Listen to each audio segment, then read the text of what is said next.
오늘은 누가복음 7장 24절에서 35절까지의 말씀 같이 보시겠습니다. 누가복음 7장 24절부터 35절까지 다 같이 합독합니다. 시작. 요한이 보낸 자가 떠난 후에 예수께서 무리에게 요한에 대하여 말씀하시되 너희가 무엇을 보려고 광야에 나갔더냐? 바람에 흔들리는 갈대냐? 그러면 너희가 무엇을 보려고 나갔더냐? 부드러운 옷 입은 사람이냐? 보라, 화려한 옷을 입고 사치하게 하는 자는 왕궁에 있느니라. 그러면 너희가 무엇을 보려고 나갔더냐? 선지자냐? 옳다, 내가 너희에게 이르노니 선지자보다도 훌륭한 자니라. 기록된 바, 보라, 내가 내 사자를 내 앞에 보내노니 그가 네 앞에서 내 길을 준비하리라 한 것이 이 사람에 대한 말씀이라. 내가 너희에게 말하노니 여자가 낳은 자 중에 요한보다 큰 자가 없도다. 그러나 하나님의 나라에서는 극히 작은 자라도 그보다 크니라 하시니 모든 백성과 세리들은 이미 요한의 침례를 받은지라. 이 말씀을 듣고 하나님을 의롭다 하되 바리새인과 율법 교사들은 그의 침례를 받지 아니하므로 그들 자신을 위한 하나님의 뜻을 저버리니라. 또 이르시되 이 세대의 사람을 무엇으로 비유할까? 무엇과 같은가? 비유하건대 아이들이 장태에 앉아 서로 불러 이르되 우리가 너희를 향하여 피리를 불어도 너희가 춤추지 않고 우리가 곡하여도 너희가 울지 아니하였다 함과 같도다. 침례 요한이 와서 떡도 먹지 아니하며 포도주도 마시지 아니하며 너희 말이 귀신이 들렸다 하더니 인자는 와서 먹고 마시매 너희 말이 보라 먹기를 탐하고 포도주를 즐기는 사람이요 세리와 죄인의 친구로다 하니 지혜는 자기의 모든 자녀로 인하여 옳다함을 얻느니라. 아멘. 행함으로 나타나는 지혜라는 제목으로 오늘 말씀의 은혜를 나누겠습니다. 침례 요한의 제자들에 대해서 예수님이 누구신지에 대해서 당신이 누구신지에 대해서 말씀을 해 주셨습니다. 그러고 난 다음에 이제 예수님이 그 따르는 무리들과 제자들에게 당신이 누구신지 또는 메시아가 누구신지에 대해서 다시 한번 가르쳐 주셨습니다. 예수님을 메시아로 받아들이는 자는 침례 요한보다 낫다는 말씀을 하셨습니다. 진짜 지혜는 예수님을 메시아로 알고 받아들이는 그가 진짜 지혜로운 자라는 말씀을 하셨습니다. 많이 배우고 많은 것을 가지고 세상에 성공한 자들보다 예수님을 알고 예수님을 인생의 구주로 모셔드린 자가 인생의 참 지혜자고 하늘나라에서 큰 자입니다. 오늘 이 말씀을 통하여 또 주님의 은혜를 우리가 다 같이 나누시기 바랍니다. 24절 같이 읽겠습니다. 요한이 보낸 자가 떠난 후에 예수께서 무리에게 요한에 대하여 말씀하시되 너희가 무엇을 보려고 광야에 나갔더냐? 바람에 흔들리는 갈대냐? 침례 요한에 대해서 예수님이 지금까지 한 말씀도 하지 않으셨습니다. 그래서 침례 요한의 제자들이 와서 당신은 과연 메시아가 맞습니까? 침례 요한은 의로운 자인데 그 침례 요한이 옥에 갇혔는데 왜 침례 요한에 대해서 한 말씀도 안 해주시느냐? 그런 의미를 가지고 예수님 앞에 질문을 했습니다. 예수님이 그들에게 대답을 해 주셨습니다. 너희들이 보고 듣는 이것을 그대로 가서 전하라고 말씀을 하셨습니다. 예수님은 침례 요한을 증거하기 위하러 오신 분이 아닙니다. 침례 요한이 예수님을 증거하러 오셨지. 예수님은 침례 요한을 증거하기 위해서 오신 분이 아닙니다. 예수님은 또한 정치적인 일을 논하기 위해서 오신 분도 아닙니다. 예수님은 그의 백성들에게 하나님의 구원의 길을 보이기 위하여 이 땅에 오셨습니다. 너희가 무엇을 보려고 광야에 나갔더냐? 바람에 흔들리는 갈대냐라고 했습니다. 당시 광야에 나가면은 갈대밭이 있었습니다. 여의도에 이 난지도에 한강변 그 하루지방의 난지도에 쓰레기 매립장이 있었습니다. 원래 난지도가 쓰레기 매립장이었습니다. 근데 워낙 냄새가 많이 나기 때문에 그 쓰레기 매립장을 생태공원으로 만들었습니다. 생태공원으로 만들고 난 다음에도 거기에서만 냄새가 나곤 했습니다. 근데 사람들이 그 생태공원을 구경하러 많이 올라갔습니다. 저도 올라가 보았습니다. 뭐 보러 갔느냐? 갈대 숲을 보러 갔습니다. 억새풀이 있고 갈대 숲이 있고, 가보니까 갈대 숲이 있는데 갈대 숲이 또 그렇게 뭐 아름다운 줄은 몰랐습니다. 당시 광야에도 다른 아름다운 꽃은 피지 않았지만 거기는 무성한 갈대밭이 있었습니다. 예수님이 그 말씀을 하셨습니다. 갈대밭도 여러분 아름다운 꽃은 피지 않지만 보면 아주 굉장히 아름답습니다. 너희가 무엇을 보러 광야에 나갔더냐? 갈대냐? 라고 말씀을 했습니다. 25절에 그러면 너희가 무엇을 보려고 나갔더냐? 부드러운 옷 입은 사람이냐? 보라, 화려한 옷을 입고 사치하게 지내는 자는 왕궁에 있느니라. 왜 사람들이 사는 그 성읍 도시를 두고 광야에 나갔더냐? 사람이 있었습니다. 침례 요한이 있었습니다. 그가 좋은 옷을 입었더냐? 이 낙타 털옷을 입었습니다. 아주 외모가 보잘것없었습니다. 아름다운 옷, 참 진짜 멋있는 옷, 그 패션쇼를 보러 나갔더냐는 말입니다. 아름다운 옷을 입은 사람은 그곳에 있지 않습니다.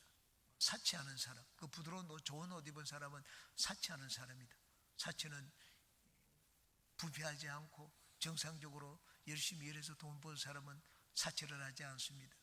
얼마 전에 인터넷 뉴스를 봤는데 중국의 한 도시에 서기가, 우리로 말하면 시장과 같은 자죠.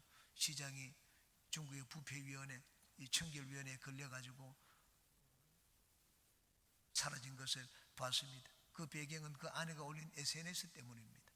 아내가 자기 사진을 찍어가지고 그것을 사진에 SNS에 올렸습니다. 온몸에 치장하고 있는 명품이 그 값만 해도 뭐 10억이 넘는다는 그런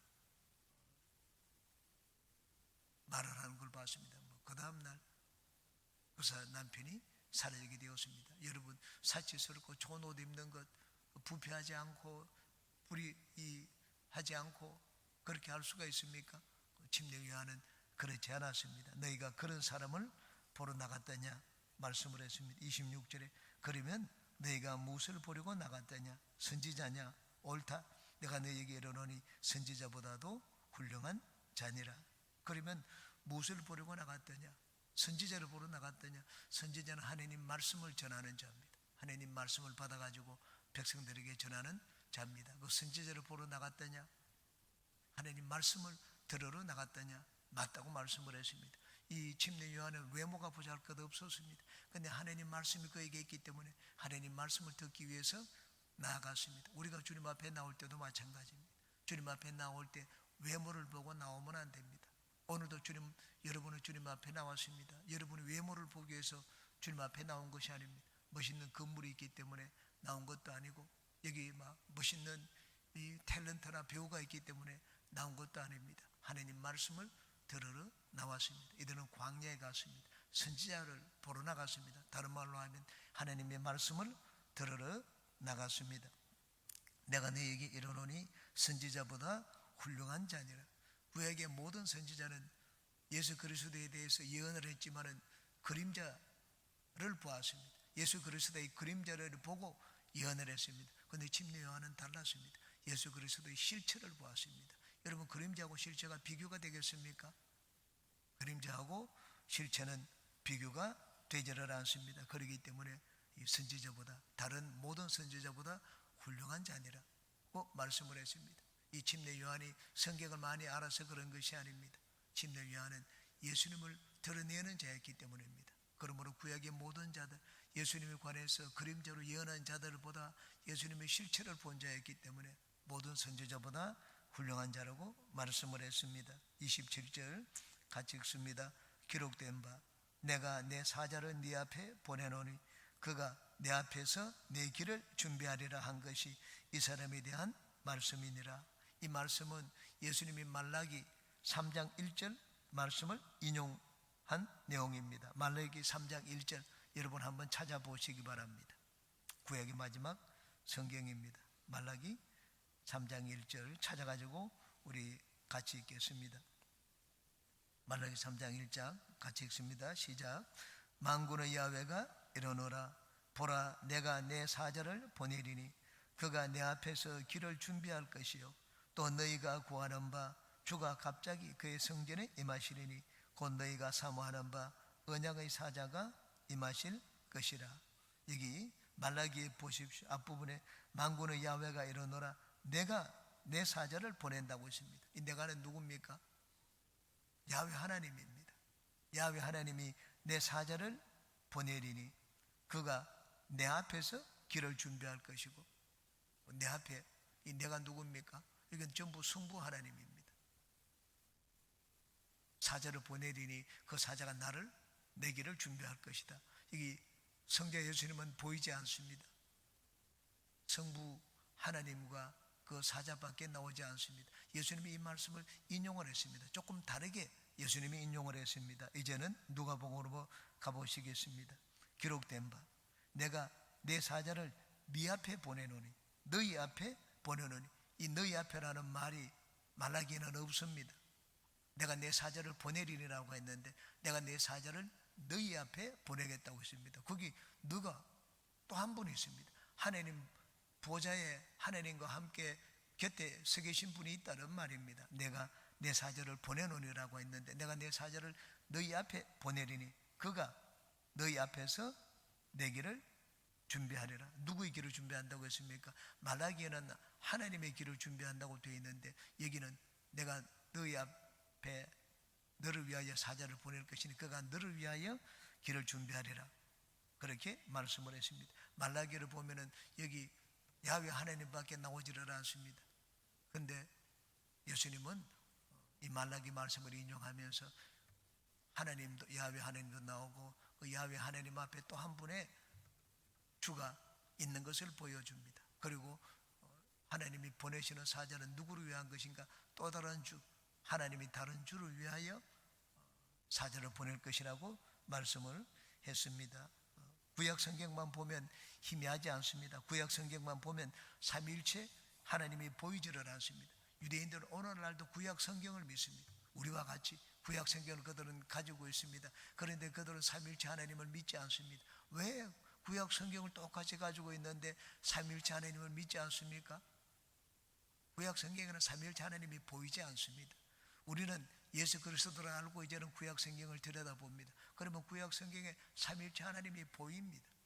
예수님을 받아들이지 않고 구약 성경만 보면 구약 성경이 제대로 보이지를 않습니다. 왜냐하면 구약 성경이 그림자이기 때문입니다. 옛날에 우리는 불이 종종 꺼지곤 했습니다. 그러면 촛불을 피워놓고 난 다음에 벽에다가 이 손가락으로 이게 동물이나 이 짐승을 만들고 물건을 만들고 하는 그런 노래를 했습니다. 이것은 무슨 짐승일까요? 토끼입니다. 여우입니다.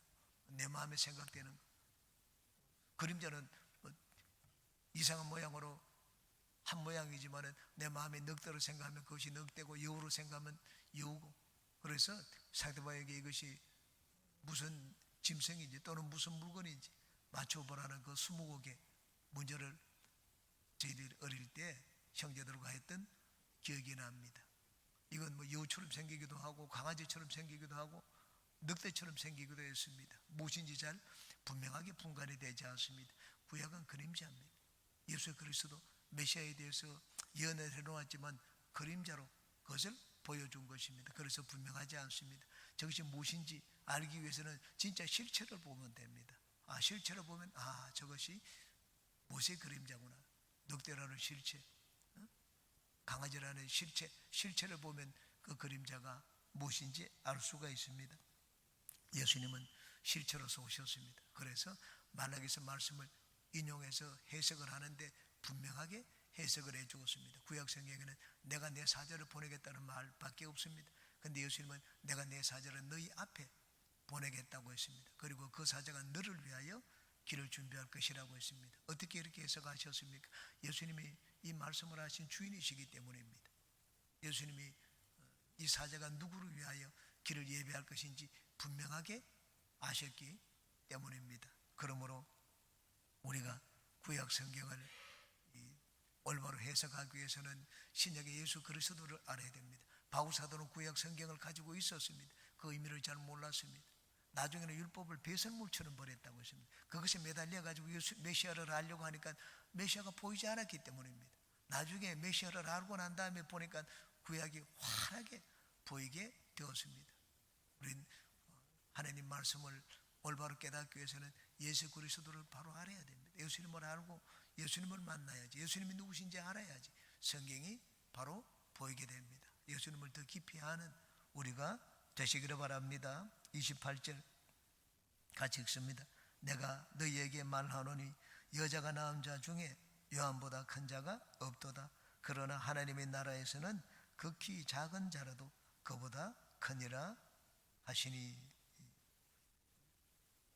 유대인들의 전통과 관습을 완전히 뒤엎는 말씀을 하셨습니다. 유대인들에게는 모세가 최고입니다. 유대인들에게는 다윗이 최고입니다. 그리고는 아브라함이 최고입니다. 유대인들이 중요한 인물입니다. 그들은 아브라함의 후손이고, 그리고 모세가 준 성경 말씀을 최고로 여겼고, 그리고 그들은 메시아 왕국을 나중에 건설할 것이라고 했습니다. 다윗 왕국입니다. 다윗의 별, 육각형으로 된 다윗의 별을 유대인들은 다 목에 걸고 표시를 하고 있습니다. 그런데 보니까 여자가 낳은 자 중에 이 침례 요한보다 큰 자가 없다고 말씀을 하셨습니다. 이 듣는 사람 유대인들은 어떠했겠습니까? 놀라웠을 것입니다. 왜 침례 요한보다 큰 자가 없습니까? 예수님 메시아를 직접 보고 메시아를 드러내셨기 때문입니다. 그렇지만 하나님의 나라에서는 극히 작은 자라도 이 가장 큰 자의 침례 요한보다 낫다고 했습니다. 침례 요한은 메시아를 세상에 드러내는 자였고, 그리고 하늘나라에 있는 자들은 예수 그리스도 안에 있는 자입니다. 메시아가 얼마나 큰지를 보여주었습니다. 예수 그리스도를 믿는 자, 예수 그리스도 안에 있는 자는 가장 큰 인물이라고 하는 침례 요한보다도 훨씬 더 낫다고 말씀을 하셨습니다. 땅에 있는 사람과 하늘에 있는 사람을 비교해 보여준 것입니다. 땅에서 내가 아무리 잘났고 훌륭하고 많은 것을 가지고 높은 자리에 있다고 할지라도 하늘에 있는 자와 비교가 되지 않습니다. 하늘과 땅을 비교할 수가 있습니까? 땅이 아무리 높아도 하늘이 닿지를 못합니다. 그만큼 하늘에 있는 사람은 땅에 있는 사람보다 높습니다. 우리가 예수님을 믿어가지고 하나님의 자녀가 된 것, 장차 하늘나라 예수님과 함께 있을 것을 생각할 때마다 우리 주님께 감사하는 우리가 되시기를 바랍니다. 29절 모든 백성과 세리들은 이미 요한의 침례를 받은지라. 이 말씀을 듣고 하나님을 의롭다 하되, 여기 예수님의 말씀을 듣는 자들은 이미 침례 요한에게 가서 침례를 받은 자들이었습니다. 그들은 회개하라고 하니까 회개의 메시지를 받아들였습니다. 침례 요한을 존경했습니다. 하나님의 사람으로 여겼습니다. 그런데 예수님이 침례 요한을 이렇게 높이 세워주셨습니다. 침례 요한을 높이 세워주시자 이젠 자기들은 다 침례 요한의 제자들이었습니다. 침례 요한의 침례를 받았기 때문에 침례 요한을 보내주신 하나님을 의롭다, 하나님의 과연 의로운 분이시다. 사람들은 이 헤롯은 침례 요한을 옥에 가두었습니다. 바리새인 정치인들은 이 침례 요한이 하는 메시지가 그냥 마음에 늘 찔렸습니다. 그래서 좋아하지 않았습니다. 잘 됐다, 그 행동이 바르지 않더니 옥에 들어갔지 않느냐, 바리새인들은 그렇게 얘기를 했습니다. 그렇지만 무리들은 그렇지 않았습니다. 많은 백성들은 침례 요한에 대해서 좋게 생각했습니다. 그를 보내서 이 회개의 메시지를 전파하게 한 침례 요한을 보내신 하나님을 의롭다고 생각을 했습니다. 30절에 바리새인과 율법 교사들은 그의 침례를 받지 아니하므로 그들 자신을 위한 하나님의 뜻을 저버리니라. 바리새인과 율법 교사들은 침례 요한의 침례를 받지 않았습니다. 왜냐하면 스스로 의롭다고 여겼기 때문입니다. 내가 저 보잘것없는 교육도 제대로 받지 않은 저런 사람에게 나가서 뭐 무릎을 꿇고 침례를 받겠느냐. 율법 교사들, 바리새인들, 스스로 배웠다고 하는 자, 그리고 있다고 하는 자, 지유가 있다고 하는 자, 그런 자들은 침례 요한에게 가서 침례를 받지 않았습니다. 침례 요한이 침례를 받지 않았다는 말, 회개하지 않았다는 말입니다. 그 뒤에 오는 메시아를 내가 받아들이기 위해서 마음의 준비를 하겠다, 그런 마음을 갖지 않았다는 말입니다. 침례를 받지 아니함으로 라는 말은 회개하지 않음으로 라는 뜻입니다. 침례 요한이 전파한 것은 회개하라는 메시지였습니다. 그러므로 그의 침례를 받지 않았다는 말은 회개하지 않았다는 말입니다. 그들 자신을 위한 하나님의 뜻을 저버리니라. 하나님이 이 침례 요한을 보낸 것은 메시아를 보내기 위해서였습니다. 메시아를 보내기 위한 사자로 보내었습니다. 그러므로 침례 요한을 받아들이지 않은 것은 그 뒤에 오는 메시아 구원의 예수님을 받아들이지 않았다는 말입니다. 하나님이 침례 요한을 보내서 회개의 메시지를 전한 이유가 있습니다. 우리 마음을 준비하고 장차 예수 그리스도를 받아들이도록 하기 위함이었습니다. 그러므로 회개하지 않았다는 말은 곧 우리를 구원하고자 한 하나님의 뜻을 저버렸다는 의미라는 말씀입니다. 31절에 또 이르시되 이 시대의 사람을 무엇으로 비유할까? 무엇과 같은가? 예수님께서 이 영적인 것을 깨닫지 못할 때 비유로 많이 말씀을 하셨습니다. 이 비유라는 말은 두 가지 것을 같이 나란히 놓는다는 뜻입니다. 지금 현재 일어나는 일, 지금 현재 내 눈에 보이는 것과 그리고 또 다른 것, 하늘나라의 일, 눈에 안 보이는 것을 같이 나란히 놓은 것을 말합니다. 이들이 지금 하는 행동이 어떤 것인지, 자기가 영적으로 어떤 행동을 하고 있는지 잘 모릅니다. 그 영적인 의미를 보여주기 위해서 예수님이 쉽게 깨달을 수 있도록 세상에 눈으로 보고 쉽게 깨달을 수 있는 일을 같이 이렇게 병행해서 나란히 둔 것이 바로 비유입니다. 예수님이 비유로 이들에게 말씀을 해주셨습니다. 두 가지 비유가 나옵니다. 하나는 잔치하는 비유고 결혼의 비유고, 하나는 장례식의 비유입니다. 결혼은 제일 기쁠 때입니다. 장례는 우리가 제일 슬픔을 당할 때입니다. 이 두 가지 비유, 이 두 가지 노래를 가지고 그들의 행동이 어떠한지 비유로 말씀을 해주셨습니다. 32절 같이 읽습니다. 비유하건대 아이들이 장터에 앉아 서로 불러 이르되 우리가 너희를 위하여 피리를 불어도 너희가 춤추지 않고 우리가 곡하여도 너희가 울지 아니하였다 함과 같도다. 피를 부는 것은 결혼식 노래를 말합니다. 막 아름답게 결혼식 노래를 하는데, 결혼식 노래는 막 춤도 추고 막 흥겨워야 됩니다. 그런데 듣고는 가만히 있습니다. 노래에 동참하지 않는 것이죠. 그리고 이 우리가 곡하여도 너희가 울지 아니하였다 함과 같도다고 했습니다. 곡을 하는 것은 장례식 노래를 하는 것을 말합니다. 장례식 할 때 그 상렬에 메고 가는 사람이 어이 하면 슬픕니다. 그리고 장례식에는 슬픔을 자아내기 위해 가지고 전문적으로 돈을 들여 가지고 곡을 하는 사람을 또 삽니다. 슬피 웁니다. 여기 곡을 하면은 뭐 같이 따라 해야 되는데, 이 결혼식 노래와 장례식 노래를 하는데 어떤 아이들은 같이 거기 동참하지 않았습니다. 따라하지 않았습니다. 분위기를 맞춰주지 않았습니다. 예수님이 그것을 보고 말씀을 하셨습니다. 33절에 같이 읽습니다. 침례 요한이 와서 떡도 먹지 아니하며 포도주도 마시지 아니하며 너희 말이 귀신 들렸다 하더니, 비유하면 침례 요한은 곡을 하는 자였습니다. 곡을 할 때는 같이 해야 되는데 이들이 따라하지를 않았습니다. 침례 요한은 여기 먹지도 않고 포도주도 마시지 않았습니다. 금욕주의자였습니다. 그런데 바리새인들은 호의호식하는 자였습니다. 돈이 많은 자였습니다. 잘 먹는 자들이었습니다. 부자들이었습니다.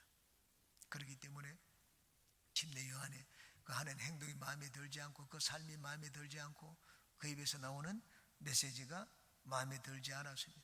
침례 요한이 애통하라, 회개하라 그런 말씀을 할 때 그 말씀을 받아들이지 않았습니다. 34절 인자는 와서 먹고 마시며 너희 말이 보라 먹기를 탐하고 포도주를 즐기는 사람이요 세리와 죄인의 친구로다 하니, 예수님은 가는 곳마다 사람들이 예수님을 따랐습니다. 예수님을 존경했습니다. 어떻게 하면 예수님 앞에 한번 식사를 대접을 할 수 있을까? 그래서 가는 곳마다, 예수님이 가는 곳마다 잔치가 벌렸습니다. 여러분 성경에 보십시오. 모든 사람들이 예수님을 모시고 잔치를 벌였습니다. 삭개오 세리장은 예수님이 오늘 너희 집에 들어가자, 내가 너희 집에 유하여야 되겠다, 그렇게 하자 잔치를 벌였습니다. 자기 재산도 다 풀어가지고 가난한 자들이 나누어주고, 바리새인 시몬도 예수님을 모시니까 잔치를 부르습니다. 나사로의 집에 예수님 오신다고 하니까 거기 잔치를 벌였습니다. 예수님은 너무나 은혜를 많이 입었기 때문에 어떻게 하면 조금이라도 예수님 앞에 뭔가 해드릴 수 있을까? 예수님이 가는 곳마다 잔치가 벌어졌습니다.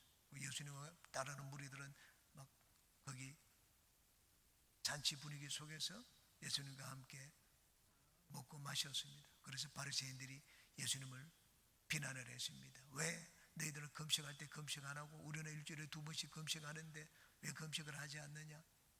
예수님을 책망했습니다. 예수님이 가는 곳마다 마치 이 결혼식이 열린 것처럼 아주 큰 잔치가 벌어졌습니다.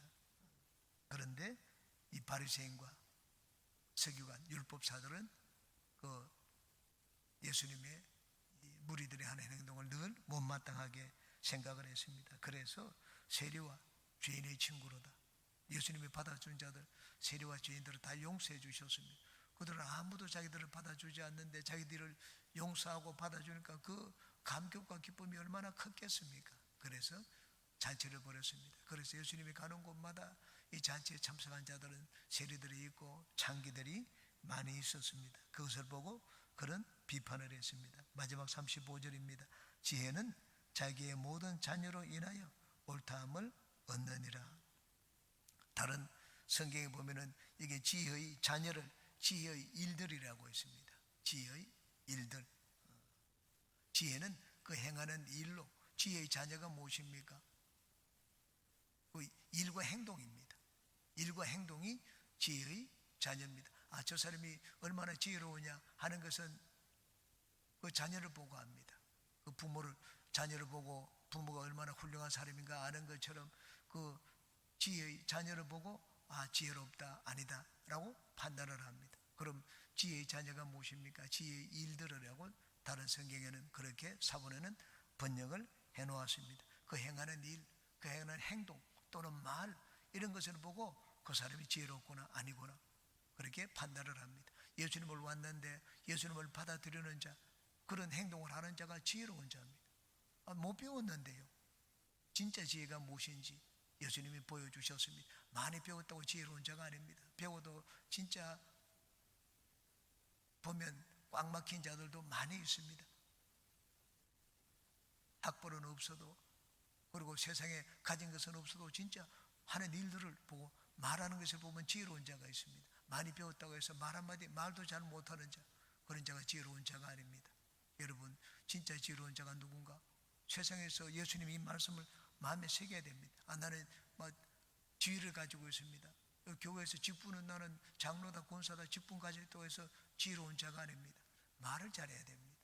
그리고 행동을 잘해야 됩니다. 많은 사람을, 여러 사람을 살리고 도와주고 말로서 세워주고 이런 자가 지혜로운 자입니다. 지혜는 자기의 모든 자녀로 인하여 옳다함을 얻느니라 그 말씀을 했습니다. 세상에 잘난 자들이 많이 있습니다. 세상에서 국회의원도 있고 장관도 있고 성공한 재벌들도 많이 있습니다. 사업가도 있고. 누가 지혜로운 자입니까? 예수님을 받아들인 자가 지혜로운 자입니다. 이 바리새인과 율법사들, 그들은 예수님을 비난하고 책망을 했습니다. 그런데 예수님은 그 무리들에게 말씀을 하셨습니다. 진짜 지혜로운 자가 누군가? 하나님이 보내주신 메시아를 받아들인 너희들이 진짜 지혜로운 자라고 말씀을 하셨습니다. 이 세상 사람들은 보는 지혜와 하나님이 보시는 지혜가 다릅니다. 예수 그리스도를 받아들인 자가 진짜 지혜로운 자입니다. 나는 학벌을, 이런 학위를 가지고 있다, 공부를 많이 했다, 재산이 많다, 그건 내가 성공한 사람의 증거가 아닙니다. 진짜 지혜롭고 성공한 자는 누구냐? 하나님나라를 모셔드린 자죠. 예수 그리스도를 받아들인 자가 진짜 지혜로운 자입니다. 우리는 다 예수 그리스도를 받아들였기 때문에, 예수 그리스도와 함께 인생을 살기 때문에 우리가 지혜로운 자입니다. 더 여러분 삶에서 모든 일에서 지혜롭게 행동하는 모든 분들이 되시기를 주님의 이름으로 축원합니다. 기도하겠습니다. 좋으신 주님, 오늘도 우리를